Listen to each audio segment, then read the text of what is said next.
Is USC ready to return to the top of the Pac-12? Next to Mark Rogers TV, the voice of college football. Breaking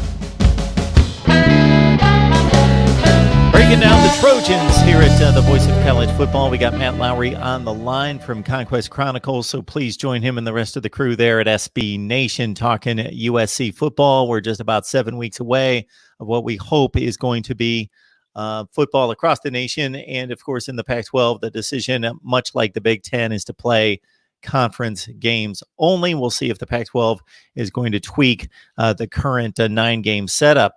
Matt, how you doing today? Doing pretty good. It's I know typically around this time we're getting ready for media day and for the season to come up, but right now there's so much uncertainty with the season, especially as you mentioned, the Pac-12 going to a conference only schedule and possibly delaying the season. Nobody knows what's going to happen or if we're even going to have football in the fall quite yet. So it's really interesting right now. There's a lot of interesting times right now. Absolutely. All we can do is watch and report and go from there and do some speculation to a certain extent, but we won't do that concerning the roster. We'll go with as is. And Keaton Slovis running that Graham Harrell offense through 30 touchdowns and set a Pac-12 record with a 72% completion percentage in 2019. So let's start with Keaton Slovis. Your thoughts about his development, what he could possibly do better after a breakout big season as a freshman All-America, and also minus JT Daniels moving on, what that backup slot looks like. Well, I think with Slovis, it's interesting to see him develop very quickly right before us. And he got better as the season went. And I think that was the most encouraging thing, is how much promise he has and how he matured going on. As the season was going, he did a much better job taking care of the ball. Wasn't throwing a lot of passes into coverage. He wasn't trying to force things. I mean, he just, as time went, he was getting better and better, and it showed, especially in the loss in the Holiday Bowl, where it kept the offense, where he was keeping the offense alive until he got hurt. He kept USC in that game until he was hurt, and that's where it got out of hand from there, is when he got injured. So I think this sophomore season, a lot of people are hoping that he don't have a sophomore slump, but you're already in the playbook. You're fine where you're at and all this stuff. You're in good position. You don't have much to worry about right there. And that's the biggest thing with Slovis, is that he's already in the playbook. He already is doing, he's already doing great things right now. And it's a matter of, with all those weapons that he'll be in good shape. Now, with the backup situation, it's interesting because, as you mentioned, JT Daniels transferred to Georgia, where he'll be eligible to play right away. So now that leaves Matt Fink as the backup right now. As we assume, there's Matt Fink, who's the backup, and then there's Mo Hassan from Vanderbilt, who could also slide into that backup role as well. But it's a lot of uncertainty, because we saw what happened with Matt Fink when he was running the offense, and we don't know what to make of the grad transfer of Mo Hassan, the grad transfer coming out of Vanderbilt. We don't know what to make of him quite yet. So, again, it's a matter of watching that backup situation take place and take form. It's just a matter of wait and see and watch how everything plays out. Let's look at the running backs. So you've got your top 6 rushers coming back, and you pretty much had a 4-man rotation to varying degrees in regards to ball carrying distribution, but 1,600 yards and 16 touchdowns out of those 4 guys. And again, the top 6 rushers are back. And it's good to have all that production and in the backfield. It will make life easier, especially for the running game. And we know the air raid is more of a pass type of deal. But when you have running backs, like when you have Vive Malapai, you have Keenan Christian, when you have Marquis Step, you have guys like that. Oh, and we can't forget about Stephen Carr. You have guys like that. Really, it makes it easy. It makes it easy for you to go, okay, we can go by committee, and you got to split all those carries.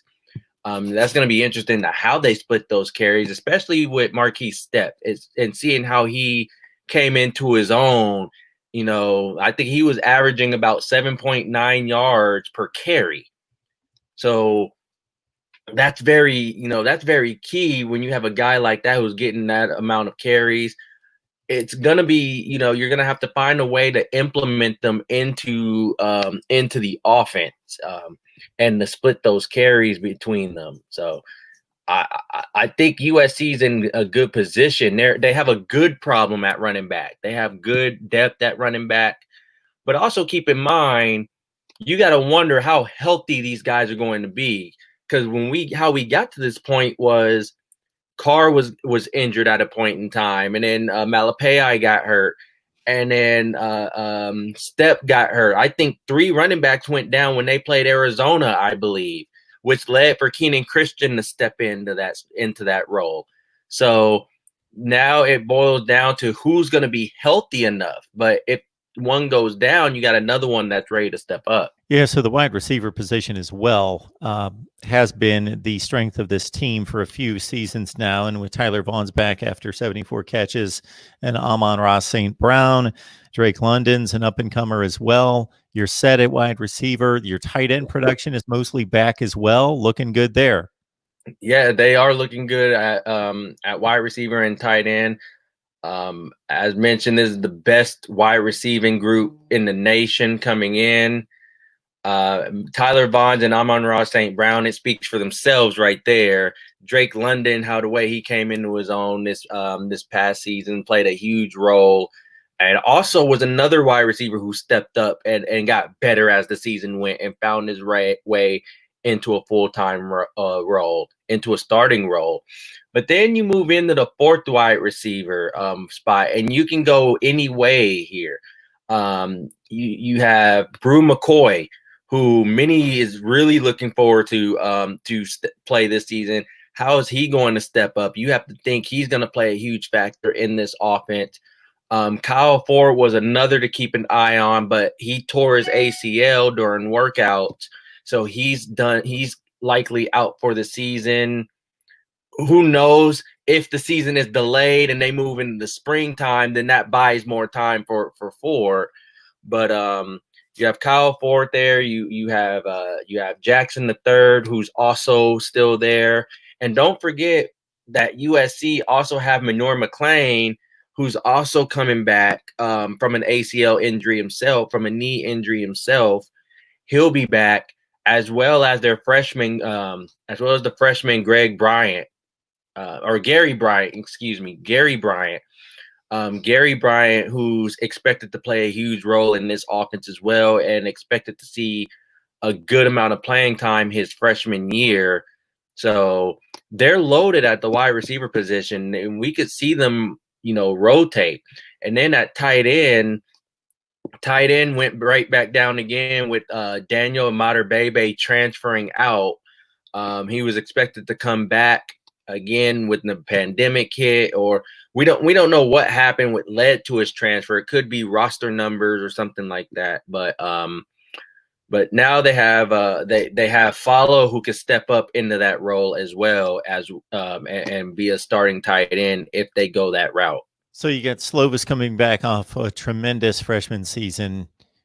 You got running backs and wide receivers galore.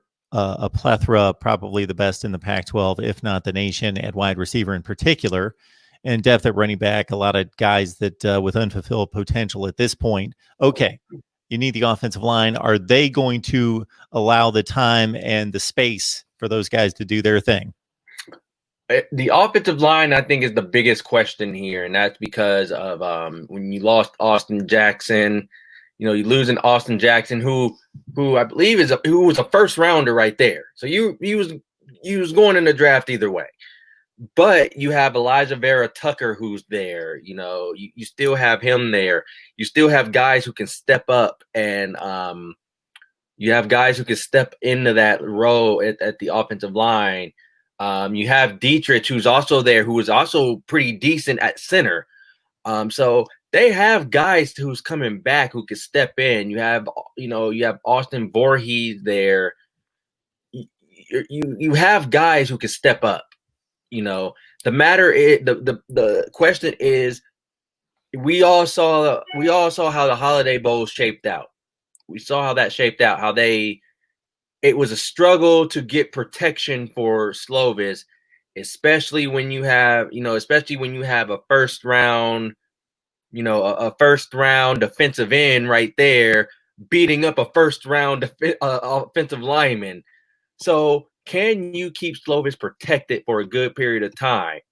I think they will, because with the air raid we saw, it's a lot of snap, 1-2, get the ball out your hands, so it gives him time, or the ball will be out of his hands. But in those situations where he has to wait and he has to look and he has to make a decision and read a defense, will they give him enough time? That's the biggest question. Will the offensive line provide enough holes for them to open up for the running game to go?